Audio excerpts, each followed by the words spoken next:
framed under glass, were the following words, copied in his own handwriting.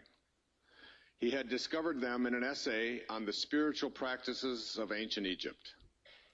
And this is what he looked at every day, one of the great creative minds of all time. From ancient Egypt. I am that which is. I am all. What is, what was, what will be. No mortal man has lifted my veil. He is only and solely of himself, and to this only one all things owe their existence. To this only one all things owe their existence. And here is one of my favorite poets, William Butler Yeats, on the occasion of his 50th birthday, shortly before he died. My 50th year had come and gone. I sat, a solitary man, in a crowded London shop, an open book, an empty cup on the marble tabletop. While on the shop and street I gazed, my body of a sudden blazed. And 20 minutes, more or less, it seemed, so great my happiness, that I was blessed and could bless. That I was blessed and could bless. And that goes back to the aphorisms of Patanjali.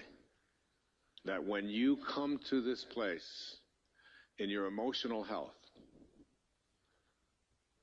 in which you begin to recognize that these things we call symptoms, when they disappear, you will reach a state of emotional awareness in which you will not only feel blessed, but be able to bless.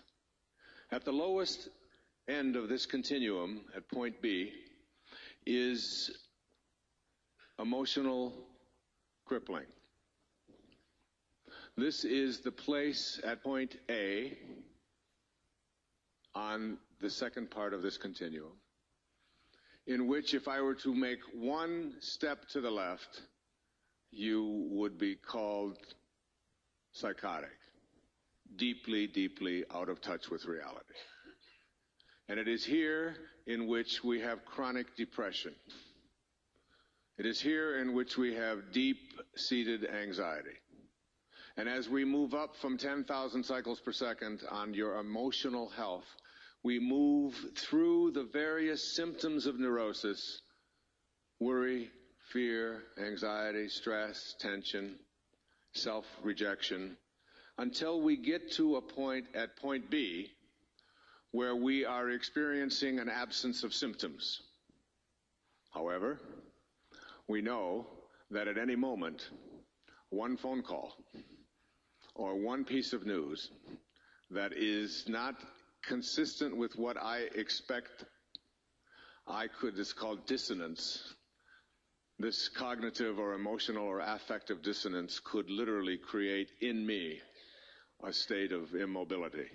So the right phone call or the right action or somebody having an accident or somebody not doing what I think they should or somebody even saying something to me that I dislike or whatever it might be, and I could instantly go back into 18, 16, 14, and perhaps even 12 and 11 and 10,000 cycles per second. It's been discussed that chronic depression is something that affects as much, I've heard estimates as high as 20% of the population. That people are consuming things like Prozac and antidepressives at an alarming rate. And it's intriguing because there's no such thing as depression. I defy anyone to go out with a container and bring back any depression. The world is just the way it is. And there's no depression in it. There are only people thinking depressing thoughts. And then those depressing thoughts affecting our chemistry, our physical makeup, to a point where we become immobilized. There's no stress in our world. The world is the way it is. There are only people thinking stressful thoughts. And those stressful thoughts become our reality, our detachment from our source, our separation from our source. We start moving away from our source rather than toward it. And as we move in the opposite direction of our source, we find ourselves breaking down, being emotionally immobilized, upset, fearful, anxious, and so on. Now, as I move to my right on this scale of emotional health, we reach a point called point C. And at point C, at 100,000 cycles per second, we understand the meaning behind Terry Cole-Whittaker's title of her book, What You Think of Me Is None of My Business. That is, I am living here at a state not in which I am unaffected by, emotionally, the things that occur in my life and in the life of those I love and I'm around, but that I cannot become immobilized by them. I will not allow myself to lose my sense of balance, my sense of connection to God, because of what someone out there might do, even if that someone is very, very close to me, the closest person in my life. I am independent of the good opinion of all of those around me. This is 100,000 cycles per second. Illustrative of it is a story that is told of Buddha. And everywhere he went, he had all of these followers. But he also had people who were critical of him. And these people would find fault with him, and they would say things about him that were insulting, and they would be very inflammatory, and they would be extremely critical of him. And every time that they would behave in these ways towards the Buddha, he would respond with love, with kindness. That's all he could ever say. And one day, one of his students said to him, I just don't understand. For days and days, these people have been so critical and so ugly in their reactions towards you, and always you still react with kindness and love. How do you do that? How does that work? And the Buddha responded with something that I think is very, very relevant to our lives.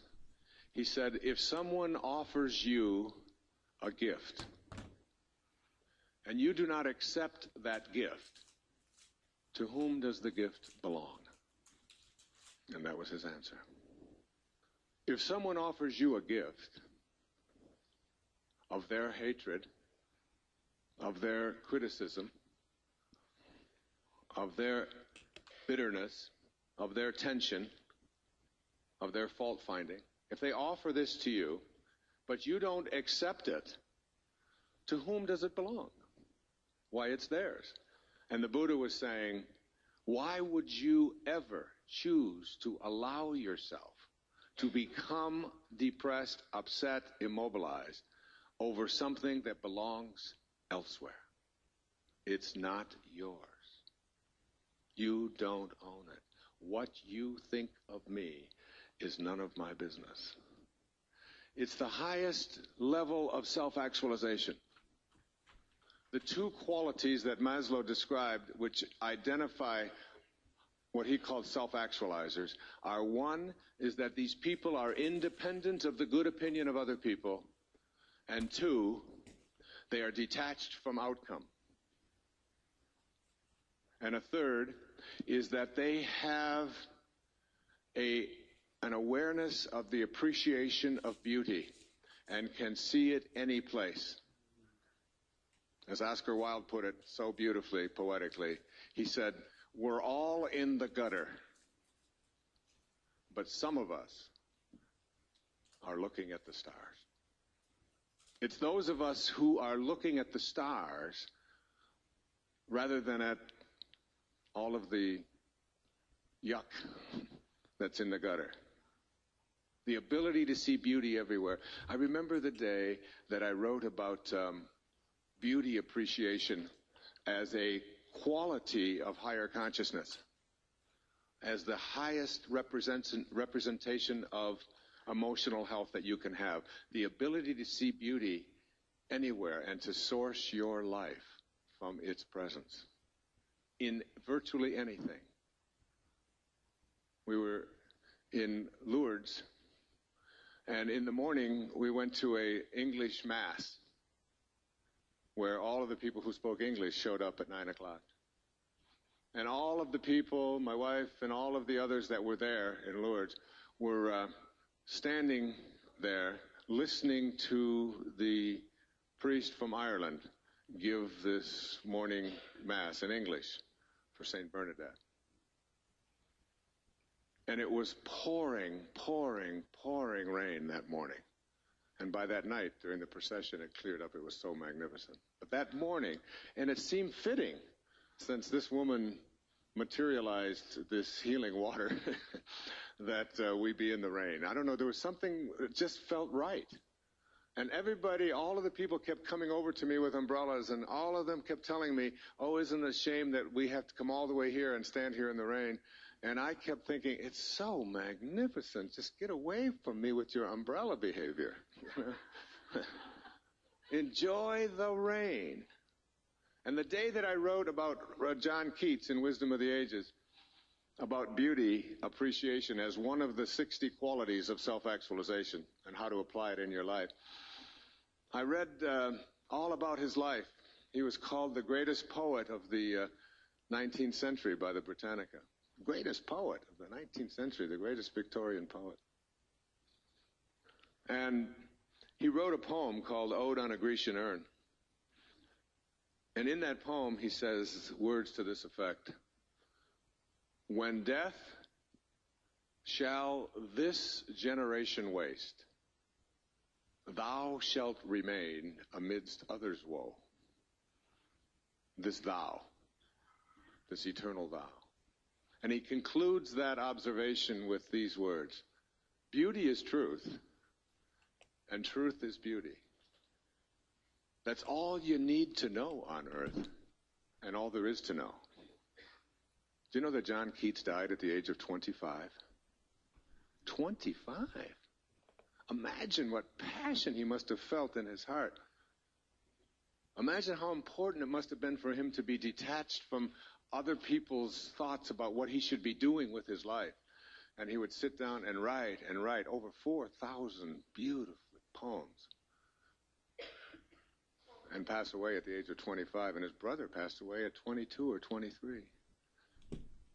Independence of the good opinion of others, detachment from outcome, appreciation of beauty, living with passion. That's emotional intelligence. It's 100,000 cycles per second. And every time you find yourself in a place where someone is attempting to bring you down into fear, into worry, into anxiety, into stress, by contaminating your energy field with their story or with their attempts to make you feel guilty, or their idea of you should really be upset because I am too, or whatever it is that you are being exposed to in your life, you have the option at that moment to just say to yourself, but what you think of me is none of my business. And I have to be in a place where I can emotionally stay strong regardless of whether or not anyone out there thinks that I should be reacting in a different way. That's it. 100,000 cycles per second. And you know something? After a while, it isn't something that is anxiety producing. It isn't something that people will dislike you for. As a matter of fact, people around you will begin to respect you more, because people respect strength, not weakness. Power versus force.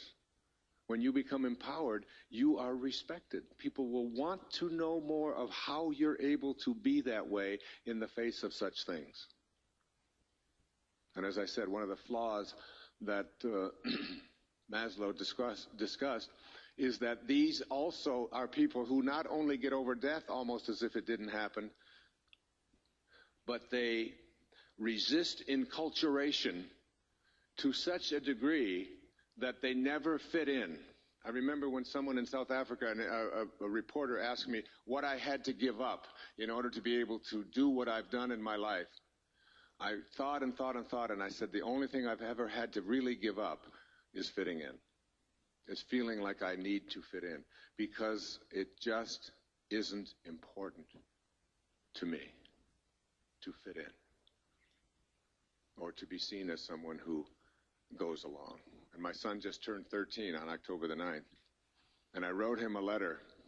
I said, in many traditions, this is the time and the age in which you are considered to be a man. If you were Jewish, you'd be having a big occasion in your life called a bar mitzvah. And I knew I was going to be in Lourdes that day, and I left this letter for him, and I said, the only thing I really want you to grasp and get is that if you follow the crowd, you're going to end up stepping in shit. If you follow the crowd. If you lead the crowd, you won't. So that when they come to you with their drugs, and when they come to you with their cigarettes, and when they come to you with their booze, and when they come to you with all of these things that are temptation and vexations, just go into your own soul and listen there. Or as Shakespeare put it, go to thy bosom, knock there, and ask what your heart doth know. What your heart doth know. He said, oh, Dad, that's so dorky, you know. But he'll keep it, and he'll remember. Now, in the final few moments for today, and tomorrow I'll go into consciousness and then into the St. Francis thing. One of the questions you might have is how? How do I get at 100,000 cycles per second emotionally? Physically, I think we've given you some things that you can do. But emotionally, it's not as easy. I'd like to remind you that it's just a question of where you plug in your life. You almost have to think of yourself as having a cord that extends from your hip. And this cord can be plugged into one of two sockets. If you plug the cord into the socket of the material world, the physical world, at 20,000 cycles per second, you're going to get what the physical 20,000 cycles per second world has to offer. You're going to get problems, you're going to get fears, you're going to get worries, you're going to get illnesses, you're going to get accidents, you're going to get victimization. These are the things that happen when you plug into the material, slow, solid frequencies. If, on the other hand, you decide to take your plug and your cord and plug it into God, and it's really an internal metaphor that you can use at any time in your life, that I can unplug myself from here, because when I'm plugged into here in 20,000 cycles per second, I am feeling anxious, and I am worried, and my stomach is upset, and I feel sick, and I can't eat, and I want to take pills, and I want to go to the doctor, and I want somebody else to cure it for me. Those are the reactions to plugging in here. But when you plug into God, in your mind, when you just take this plug and you plug it in over here, you say, all right, God, I'm plugging into you, and I'm turning it over to you. Because I don't know how to handle this. But I know you do. Because you keep the planets in alignment. And you make the flowers bloom. And you turn a seed into a flower and an embryo into a baby. And I can trust an intelligence that can make miracles like that happen. And I know you have the answer. It's not like I have to say, oh, dear God, oh, my God. You know, I know that you can create the world, and I know you can do all of those things, but if you only knew my problems, you couldn't possibly solve them. And God is up there saying, you know, you're absolutely right. You know, it's not too bad to make a universe and to turn an embryo into a baby. But with the parents you had, my hands are tied. I'm sorry, there's just not much that I can do. I'm really sorry. You know. You have to really be willing to surrender and turn it over. And ask. And ask. And then create an intention. And then I think it's most important of all, after you turn it over, to remember that it's never between you and them. when you have a conflict in your life. I was in my automobile. I was on I-95 down in Florida with 3 young people in their teens and early 20s. And as I pulled off the ramp and pulled up, a man was walking across the front of the driveway there. He had a 3-legged dog. And he took this 3-legged dog in his arms and carried the dog across right in front of my car. I was the first car.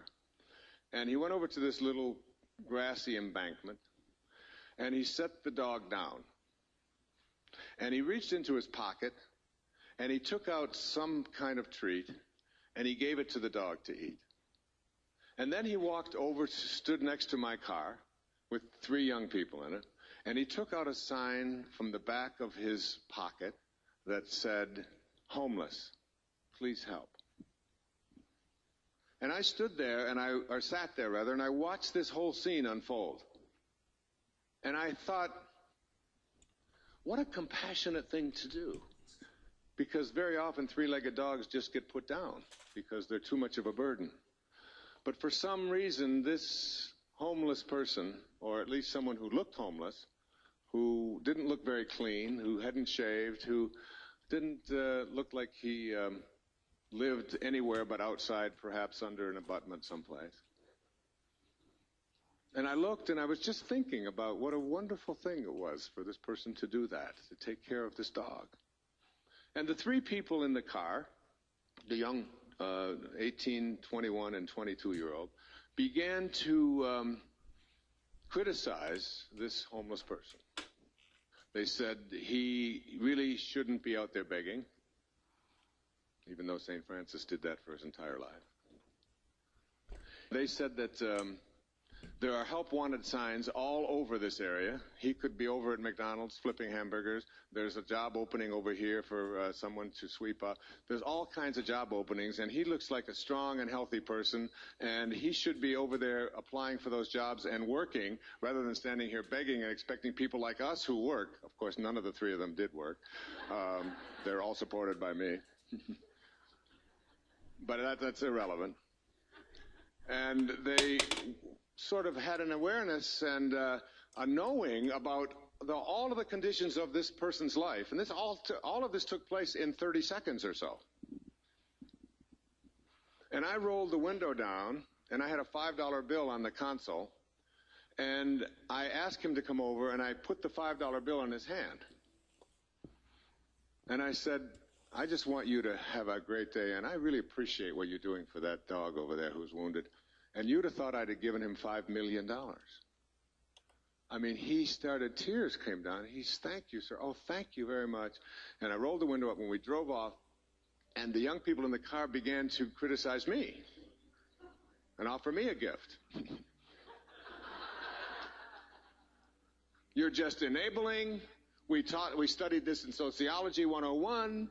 You shouldn't be just giving. These are people that if we just give them something, and besides that, he's a drug addict or an alcoholic anyway, because all of these guys are, and he's just going to take this money and he's going to go out and drink with it," and on and on and on they went. And that morning, I had been writing about what we're talking about right here.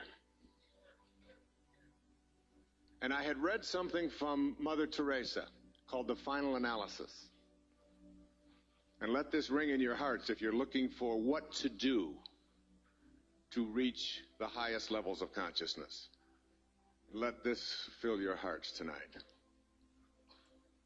From Mother Teresa. People are often unreasonable, illogical, and self-centered. Forgive them anyway. If you are kind, people may accuse you of selfish, ulterior motives. Be kind anyway. If you are successful, you will win some false friends and some true enemies. Succeed anyway. If you are honest and frank, people may cheat you. Be honest and frank anyway. What you spend years building, someone may destroy overnight. Build anyway. If you find serenity and happiness, they may be jealous. Be happy anyway. The good you do today, people will often forget tomorrow. Do good anyway. Give the world the best you have, and it may never be enough. Give the world the best you have anyway. You see, in the final analysis, it's all between you and God. It was never between you and them anyway. You can applaud because that's from Mother Teresa.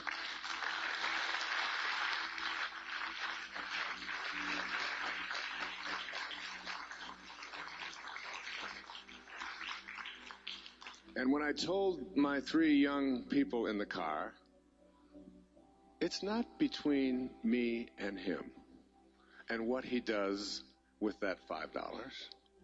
It's between me and God. And when I saw the compassion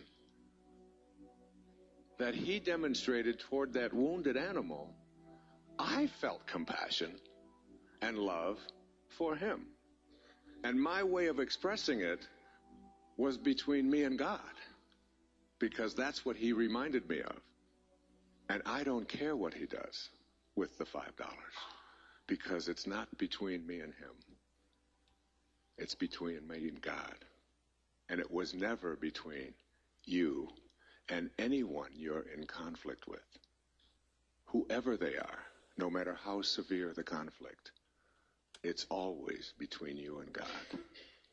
Anyway, I want to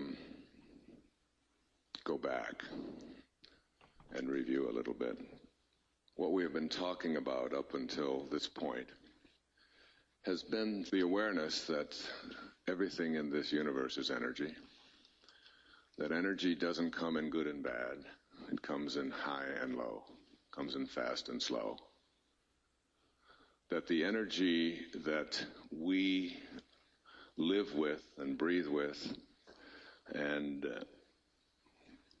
is surrounding us at all times is really much more in our control or even in our ability to change than we have been conditioned to believe in our lives. In fact, energy and energy medicine and the idea of energy is a whole new world of investigation. And that there are certain principles, there are certain ways of living, and certain things that we can do that can help to bring our energy into the higher and faster energies. The slower energies will calibrate to make us weaker. The slowest of them are shame and fear, self-doubt, anxiety, depression, and so on. And that each time we have a thought, which is the source of our energy, of any one of these kinds of lower and slower vibrations, that we impact our bodies, our environment, our families, and ultimately our universe. So that we almost have an obligation not to think depressing thoughts. Not only because it will impact us negatively in our physical bodies, but because it will literally impact all of those around us as well. And as we become very conscious of our thoughts and the fact that they represent an energy and they can result in our being weaker or stronger, we can become conscious of how quickly we can shift those energies and how easy it is rather than how difficult it is to make those shifts. In an instant, you can utilize something like japa, the repetition of the sound of the name of God, in the moment of stress or anxiety or fear or shame. You can use that no matter how much your ego and the part of you that demands that you be right insists that you not do this. You can literally just do this for a minute or two or three and shift it and find that it disappears. The idea that problems are something that are natural and that we have to live with